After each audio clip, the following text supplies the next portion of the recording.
Good evening, Jai Hind. I, Major Pankaj, welcome you on this platform. सबसे पहले मैं 10th class और 12th class के बच्चों को शुभकामनाएं देना चाहता हूं, जिन्होंने मेहनत करके और इतना अच्छा रिजल्ट हासिल किया।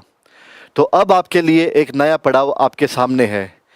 जो बच्चे 12th पास कर चुके हैं, उनके लिए अब ज़िंदगी का एक नया पड़ाव सामने आने वाला है। आपको कोई कॉम्पिटिटिव एग्ज़ाम क्लियर करना हो, या फिर आपको कहीं ग्रेजुएशन में कहीं एडमिशन लेना हो, तो उसके लिए आप तैयार हो जाइए। सेम 10th क्लास के बच्चे जिनका रिज़ल्ट आज हरियाणा बोर्ड का रिज़ल्ट आया है, सीबीएसई का रिज़ल्ट पहले ही आ चुका था, तो उन बच्चों को भी यही हिदायत है और यही सुझाव है कि वो अपने इंटरेस्ट से और अपने फ्यूचर को आगे देखते हुए उन्हीं सब्जेक्ट्स को चूज़ करें, वही स्ट्रीम ले जिनमें उनको अपना भविष्य दिखता है, या जो एम उन्होंने सेट कर रखा है कि 12th के बाद उनको ये चीज़ या ये लक्ष्य प्राप्त करना है। जो बच्चा यूपीएससी की तरफ जाना चाहता है, या इंजीनियरिंग की तरफ जाना चाहता है, मेडिकल फील्ड में जाना चाहता है, तो वो उसके अकॉर्डिंगली अपने सब्जेक्ट्स को चूज़ करे। तो आज हम जो टॉपिक शुरू करना चाहते हैं वो सैनिक स्कूल के हिसाब से मिलिट्री स्कूल के जो हमारे 4th, 5th, 6th क्लास के कंपटीशन के बेस पे आधारित है। पिछली बार हमने अरुणाचल प्रदेश को कवर किया था और आज हम आंध्र प्रदेश को कवर करेंगे।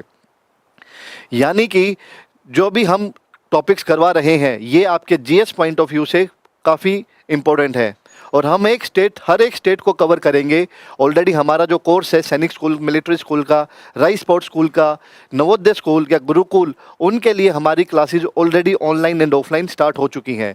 आपसे बीच बीच में जो आपसे बातें करने का और ये चीज़ें बताने का बार बार इसीलिए ये प्रयास किया जा रहा है कि जो पेरेंट्स या बच्चे इस चीज़ से अभी तक अनजान हैं, या वो अभी भी ये सोच रहे हैं कि अपने बच्चों की कोचिंग कहाँ से दिलवाएं या उनको प्रिपरेशन कैसे करवाएं, तो इसका सबसे आसान तरीका हमने ढूंढ निकाला है।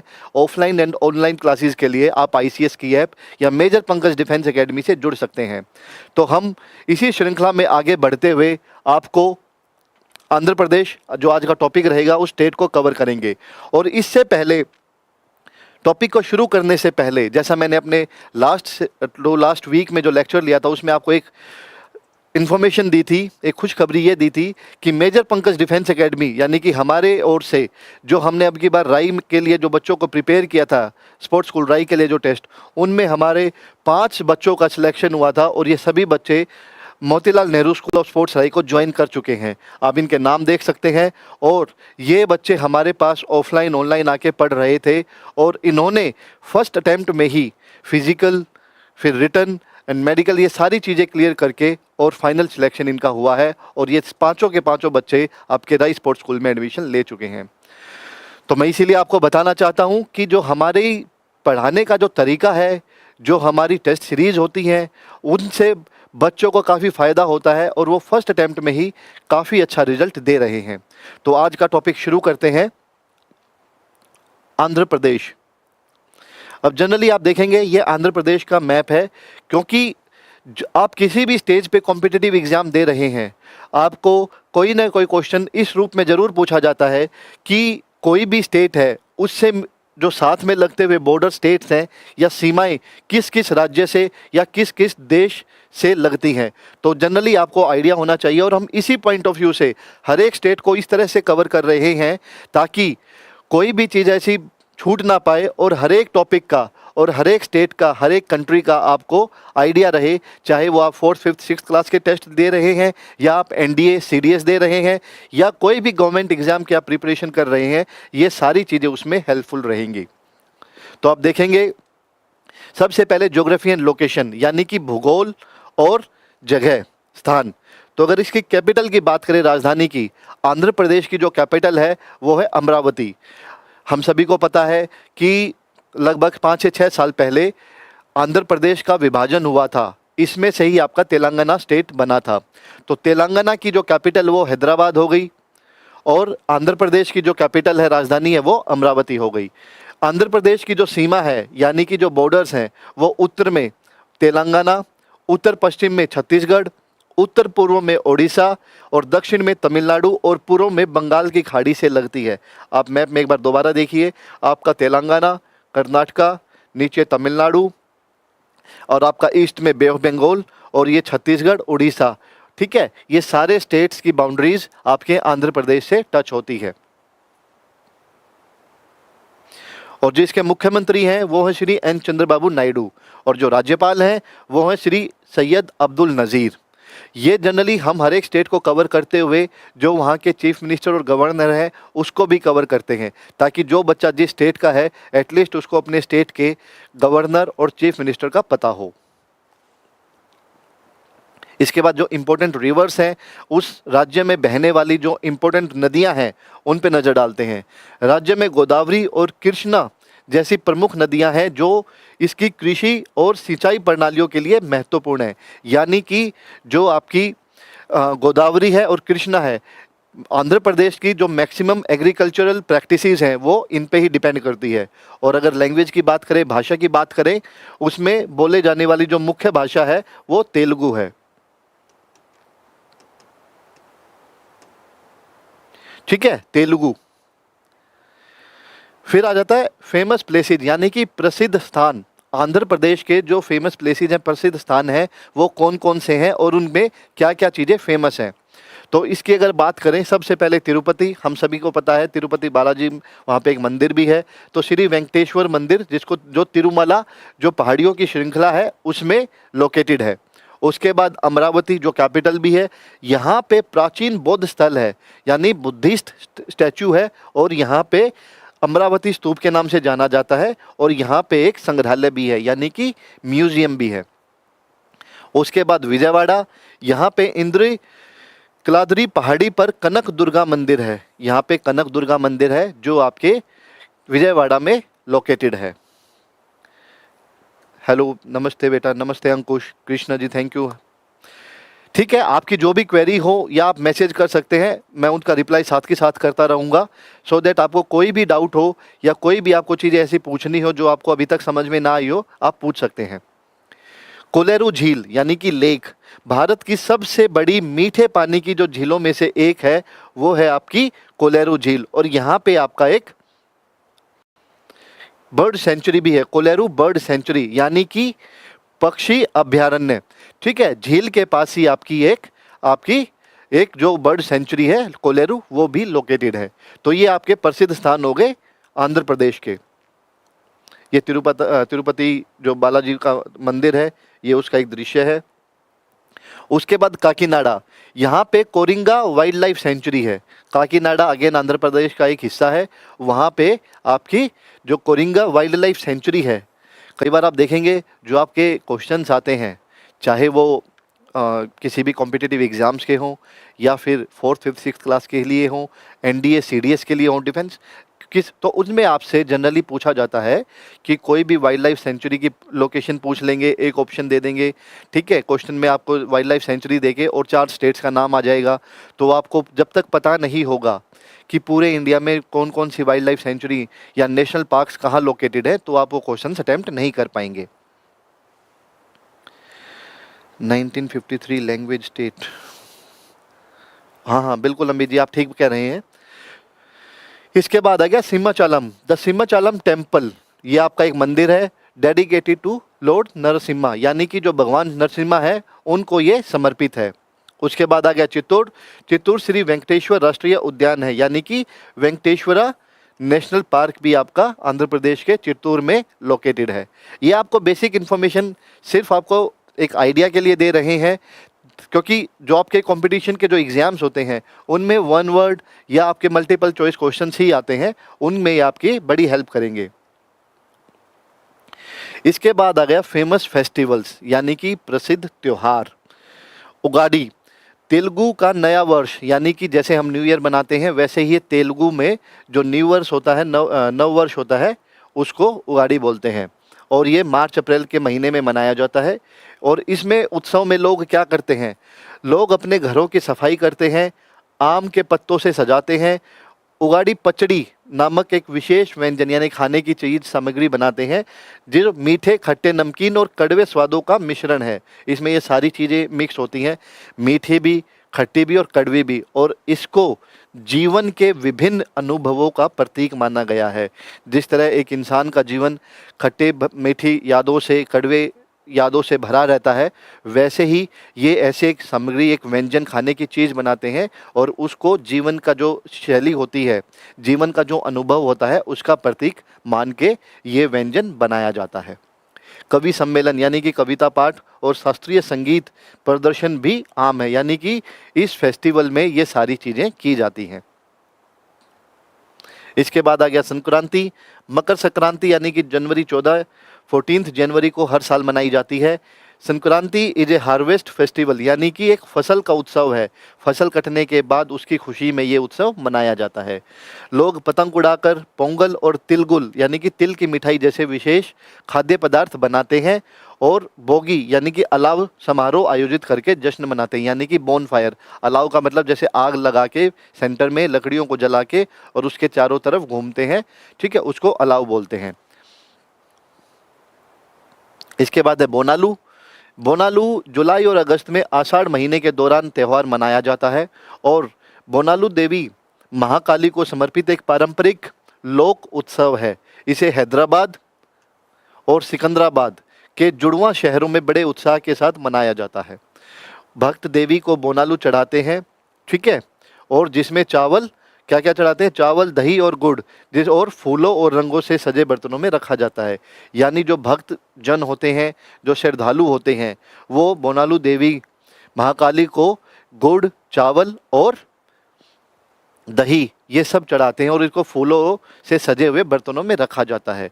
तो बोनालू एक जुलाई अगस्त के आषाढ़ के महीने में मनाए जाने वाला त्यौहार है आंध्र प्रदेश में। इसके बाद आ गया आपका बथुकुम्मा। बथुकुम्मा सितंबर अक्टूबर में मनाया जाने वाला त्यौहार है। उसके बाद तेलंगाना और आंध्र प्रदेश की महिलाओं द्वारा मनाया जाने वाला त्यौहार है। इसमें अगेन तेलंगाना और आंध्र प्रदेश यानी कि दोनों स्टेट, क्योंकि एक ही स्टेट से दूसरा स्टेट भी निकला है, तो वही ट्रेडिशंस होंगे, वही फेस्टिवल्स होंगे, वही लैंग्वेज है, तो वो सारी चीज़ें कॉमन है, ठीक है। यह देवी गौरी को समर्पित है, जो देवी पार्वती का एक अवतार है। इसके बाद महिलाएं बथुकम्मा तैयार करती हैं, जो एक फूलों का ढेर है जिसमें एक विशिष्ट डिज़ाइन में सजाया जाता है और देवी की पूजा की जाती है। तो ये चीज़ें आपको सिर्फ, आपको जो फेस्टिवल्स के नाम है ये आपको याद रखने हैं, क्योंकि मैं 2-3 दिन पहले भी एक कोई पेपर देख रहा था पुराना, ठीक है, कंपटीशन का, तो उसमें एक त्यौहार का नाम लिखा हुआ था, एक फेस्टिवल का और डांस का, जैसे उसमें था चेराओ। तो अब क्या है कि हमें हर एक स्टेट के जो इम्पोर्टेंट डांस हैं, फेस्टिवल्स हैं, उनके बारे में पता होना चाहिए।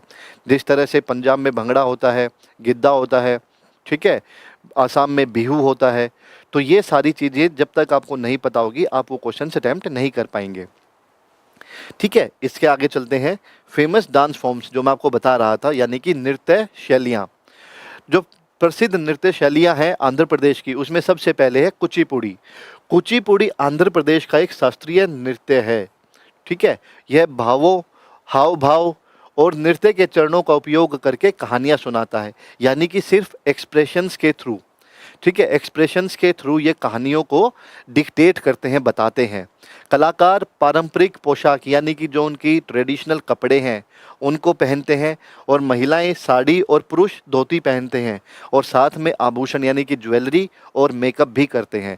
तो ये कुचिपुड़ी आंध्र प्रदेश का सबसे ज़्यादा फेमस डांस है। इसके कलाकार अगर बात करें, प्रसिद्ध कलाकार, तो वेम्पति चिन्ना सत्यम, यामिनी कृष्णमूर्ति और बाला सरस्वती, ये आंध्र प्रदेश के कुचिपुड़ी डांस के प्रसिद्ध कलाकार रहे हैं। इस तरह का डांस किया जाता है, ये आपकी डांस फॉर्म है, ठीक है। आप देखेंगे साड़ियाँ पहन के, आभूषण और सिर्फ एक्सप्रेशंस के थ्रू ये आपको जो भी कहानियाँ हैं, स्टोरीज़ हैं, वो नरेट करती हैं, बताती हैं। लंबाड़ी, ठीक है, बंजारा नृत्य, यह एक तरह का बंजारा नृत्य है। यह बंजारा समुदाय यानी कि जो बंजारा कम्युनिटी है, ठीक है, जो आपकी वहाँ पे ट्राइबल पॉपुलेशन कह लीजिए, द्वारा किए जाने वाला एक लोक नृत्य है जिसे जिप्सी के नाम से भी जाना जाता है, ठीक है। यह ऊर्जा से भरपूर और बहुत रंगीन होता है, यानी कि कलरफुल परफॉर्मेंसेस होती हैं और इस नृत्य में लयबद्ध ताली बजाना, पैरों की हरकतें शामिल होती हैं। तो आप देखेंगे कि लोग इसमें, जो महिलाएं हैं, वो आपके पूरा जो बंजारा समुदाय है, जो बंजारा समुदाय है, उसके द्वारा किया जाने वाला लोक नृत्य है, ठीक है, लंबाड़ी नाम से ये फेमस है और इसको जिप्सी के नाम से भी जाना जाता है।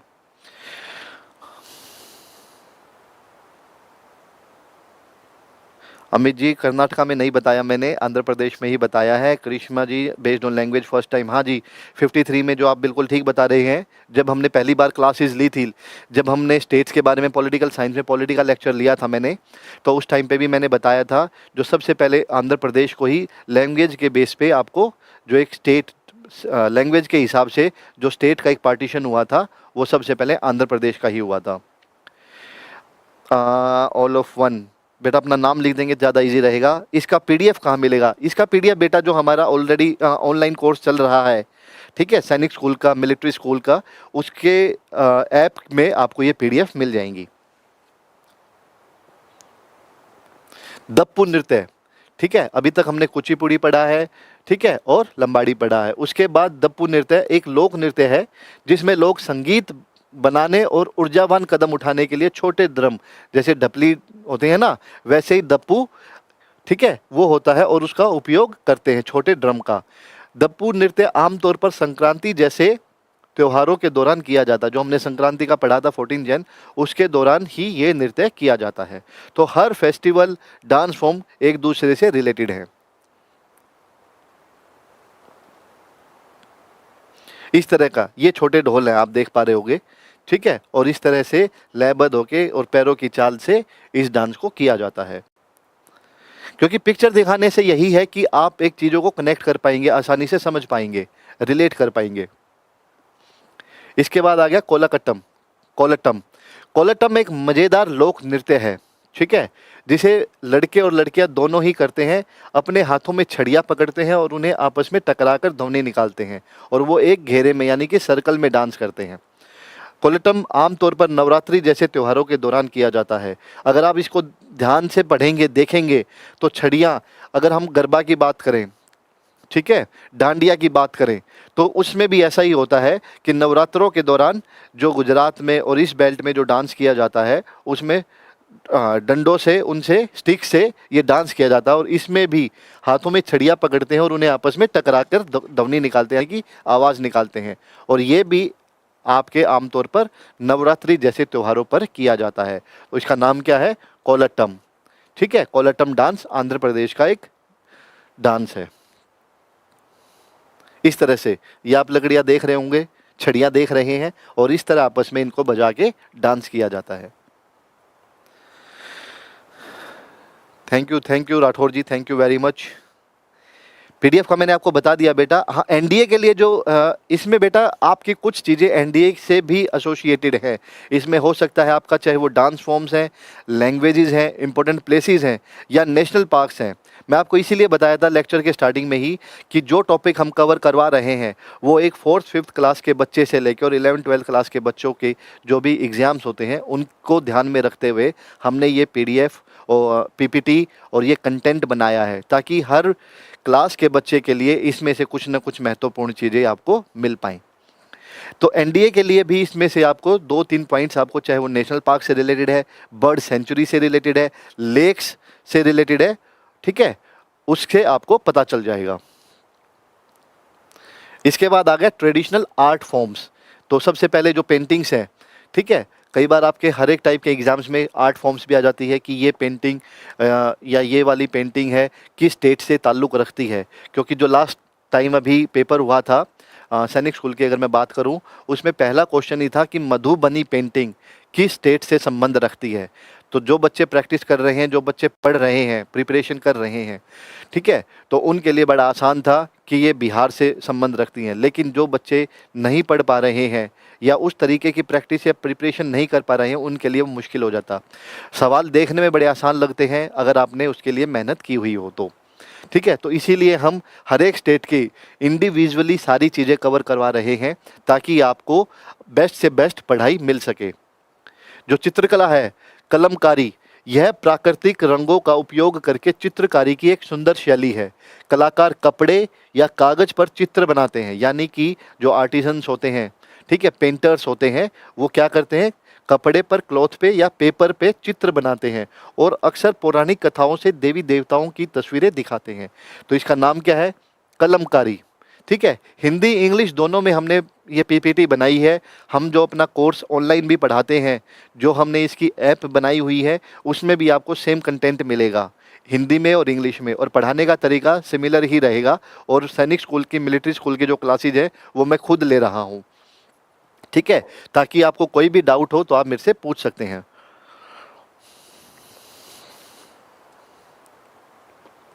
इस तरह की होती है, ठीक है। ये किसी पेपर, उस पे क्लॉथ पे, कपड़े पे बनाई हुई है, ठीक है। और इस तरह से जो कलमकारी पेंटिंग है वो कुछ इस तरह से दिखती है। इसके बाद आ गए स्कल्पचर्स, यानी कि स्टोन कार्विंग्स, मूर्तिकला, पत्थर की नक्काशी इसको बोलते हैं, ठीक है। आंध्र प्रदेश में मंदिरों में सुंदर पत्थर की नक्काशी के लिए जाना जाता है, जैसे अमरावती में प्रसिद्ध बुद्ध की मूर्तियां, जो हमने स्टार्टिंग में पढ़ा था इंपॉर्टेंट प्लेसेस में, तब हमने अमरावती में जो बुद्धिस्ट स्टैचू पढ़ा था, कुछ इस तरह का दिखता है, ठीक है। और उससे पहले हमने अरुणाचल प्रदेश भी पढ़ा था लास्ट टू लास्ट वीक। तो अरुणाचल प्रदेश में भी, तवांग में भी ऐसे ही बौद्ध की मूर्तियां बनी हुई हैं, क्योंकि मेरी पहली पोस्टिंग, जब मैं कमीशन हुआ था एज ए लेफ्टिनेंट, तो मेरी पहली पोस्टिंग अरुणाचल प्रदेश में तवांग में ही आई थी। तो वहाँ की जो सुंदरता है, वहाँ की जो मोनेस्ट्रीज़ हैं, ठीक है, और जो वहाँ पे बुद्ध के जो मूर्तियाँ, स्टैचूज़ बने हुए हैं, वो काफ़ी देखने लायक हैं, ठीक है। तो अमरावती में प्रसिद्ध बुद्ध की मूर्तियां बनाई जाती हैं और इस तरह से दिखती हैं। इसके बाद आगे कोंडापल्ली टॉयज, खिलौने। जो कोंडापल्ली खिलौने हैं वो आंध्र प्रदेश में बने लकड़ी के खिलौने हैं, यानी कि वुड से बने हुए टॉयज हैं, ठीक है। वे रंगीन होते हैं और अक्सर जानवरों या लोगों का प्रतिनिधित्व करते हैं, यानी कि जो इनको त्योहार खिलौनों को बनाते हैं, तो इनको किसी इंसान का या किसी जानवर का चेहरा दे देते हैं, उनका आकार बना देते हैं। अगर आप फोटोज़ में देखेंगे, जैसे इसमें किसी फीमेल का है, इसमें किसी एनिमल का है, तो ये चीज़ें आपके लकड़ी के खिलौने काफ़ी फेमस है और इनको कोंडापल्ली खिलौने बोलते हैं। इसके बाद आ गया इकत बुनाई। इस तरह से बुनाई करते हैं लोग जो भी इस फील्ड से जुड़े हुए हैं, ठीक है। यह एक विशेष बुनाई तकनीक है जिसमें धागों को बुनने से पहले रंगा जाता है। जैसे क्या है कि बुनाई से पहले ही धागों को अलग अलग रंगों में रंग दिया जाता है, ताकि कलरफुल आपकी बुनाई हो सके, और जिससे साड़ियाँ और कपड़ों पर सुंदर डिज़ाइन बनाए जाते हैं। तो इकत बुनाई, अगर कोई क्वेश्चन आता है कि इकत बुनाई कौन से स्टेट से संबंध रखती है, ताल्लुक़ रखती है, तो आपको पता होगा कि ये आंध्र प्रदेश राज्य से संबंध रखती है, ठीक है। तो ये हमारा आज का टॉपिक था जो हमने आंध्र प्रदेश के बारे में कवर किया।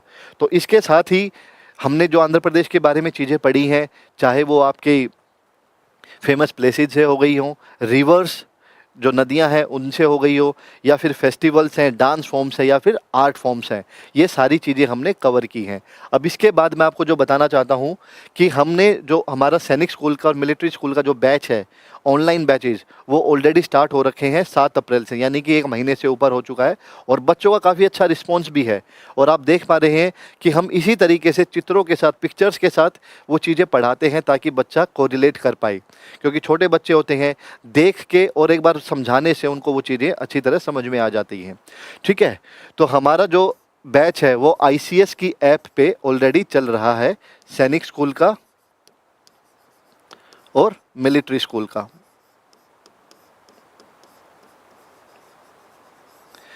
ठीक है। और किसी भी जानकारी के लिए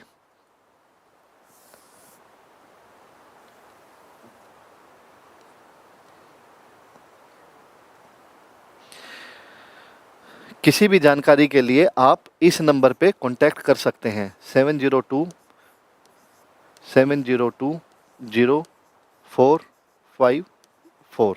और दूसरा नंबर भी आप नोट कर सकते हैं, 8395910204, ठीक है। ये दोनों मेरे ही पर्सनल नंबर हैं। आप किसी भी समय इन पे मैसेज, कॉल करके जो भी आपके डाउट्स हों, कोई भी ग्रीवेंसेस हों, या आपको कोई भी जानकारी लेनी हो, तो आप ये ले सकते हैं। बच्चों की छुट्टियां स्टार्ट होने वाली हैं, और जो हमारा बैच का समय होता है सैनिक स्कूल का, मिलिट्री स्कूल की क्लासेस का ऑनलाइन, वो रहता है 3 बजे से और 5:30 तक, यानी कि शाम को 3 बजे से 5:30 बजे तक। और इसमें हम रीजनिंग, मैथ्स, हिंदी, इंग्लिश और GS कवर करवाते हैं, ठीक है। तो जो बच्चे अभी चाहते हैं, या पेरेंट्स चाहते हैं कि अभी छुट्टियां होने वाली हैं गर्मियों की, और बच्चों को कुछ एक्स्ट्रा नॉलेज मिले, तो आप इसके लिए एनरोल कर सकते हैं। और मैंने आपको कॉन्टैक्ट नंबर्स दे दिए हैं। इसमें आप पता कर सकते हैं कि प्रोसेस क्या है ऑनलाइन कोर्स लेने का। और इसकी जो फ़ीस रहेगी वो कंप्लीट ईयर की फ़ीस है 3999, यानी कि 3999 कंप्लीट ईयर की कोर्स की फ़ीस है ये। यानी कि जो बच्चा ट्यूशन भी जाता उसकी 1 महीने की लगभग में 1 महीने की फ़ीस के अराउंड ये पूरे साल के आपको क्लासेस मिल रही हैं। ठीक है, तो आप अगर लेना चाहते हैं कोर्स तो आईसीएस की ऐप डाउनलोड करके और उसमें सैनिक स्कूल, मिलिट्री स्कूल की ऐप परचेज़ करके आप इस कोर्स को बाय कर सकते हैं। और इस कोर्स को परचेज़ करने के बाद आपको ये सारी इन्फॉर्मेशन और जो क्लासेस पहले हो चुकी हैं उनका भी एक्सेस आपको मिल जाएगा। इसके बाद जो दूसरी इन्फॉर्मेशन मैं आपको देना चाहूँगा, जैसा मैंने आपको क्लास की स्टार्टिंग में बताया, जो बच्चे 10th पास कर चुके हैं, 12th पास कर चुके हैं, उनके लिए, और जो बच्चे 11th से 12th में आए हैं उनके लिए बड़ा सुनहरा मौका है, क्योंकि हमारा जो एनडीए का बैच है वो भी पिछली 14 अप्रैल यानी कि 14 अप्रैल से स्टार्ट हो चुका है। 1 महीना उसको भी हो चुका है क्लासेस को। और सितंबर में यानी कि 14 सितंबर को एनडीए 2 का एग्ज़ाम होगा। ठीक है, जो यूपीएससी कंडक्ट करवाती है, और इसके फॉर्म्स 27 से 28 मई से निकल जाएंगे। तो बड़ा कम समय है। जो बच्चे एनडीए ज्वाइन करना चाहते हैं, उसके लिए प्रिपरेशन करना चाहते हैं, तो आज ही आप डाउनलोड कीजिए आईसीएस ऐप, और उस पे हमारा एनडीए 2, जो हमारा एनडीए 2 का पेपर है, ठीक है, एनडीए 2 आपको एक फ़ोल्डर मिलेगा, आप इसको डाउनलोड कर सकते हैं इस ऐप को। और जो लेक्चर्स पहले हो चुके हैं वो भी आपको वीडियोज़ में उनका एक्सेस आपको मिल जाएगा, आप उनको रिकॉर्डेड फॉर्म में देख सकते हैं। और आपको कोई भी डाउट्स होंगे वो आप हमारे दिए गए नंबर पे कांटेक्ट कर सकते हैं। इसके बाद जो इसकी फ़ीस रहेगी ये आपकी 2999 रहेगी कंप्लीट कोर्स की, यानी कि 6 महीने में, क्योंकि साल में 2 बार पेपर होते हैं। ठीक है, तो 6 महीने की फ़ीस ऑनलाइन जो इसकी कोर्स की फ़ीस रहेगी वो 2999 रहेगी। और अगर आपको ऑफलाइन बैचेज लेने हैं तो हमारा जो मैंने आपको बताया था major Pankaj defence academy,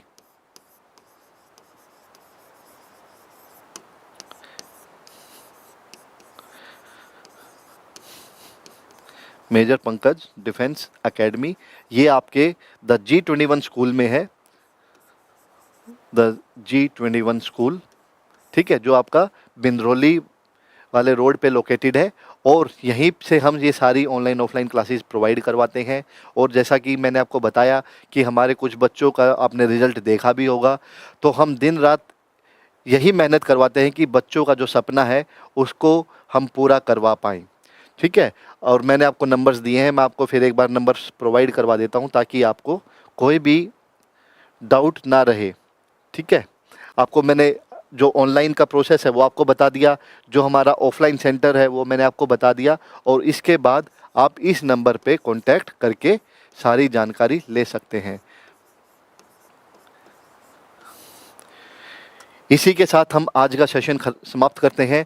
next week मिलेंगे किसी दूसरे टॉपिक के साथ, एक नए स्टेट के साथ, और उसमें आपको पता चलेगा कि हमारे जो पढ़ाने का तरीका है और हर एक स्टेट की क्या क्या विशेषताएं हैं, ताकि कोई भी चीज़ आपकी छूटे नहीं और आप मन लगा के पढ़ते रहें। Once again I thank you everybody. और जो बच्चे 10th और 12th के बाद जिनके मार्क्स अच्छे आए हैं उनको मेरी एक बार फिर से हार्दिक शुभकामनाएं। और जो आपका लक्ष्य है हर दिन उसकी तरफ बढ़ते चलिए, और ऐसी कोई चीज़ नहीं है जिनको आप हासिल नहीं कर सकते। जय हिंद, जय Bharat, thank you very much.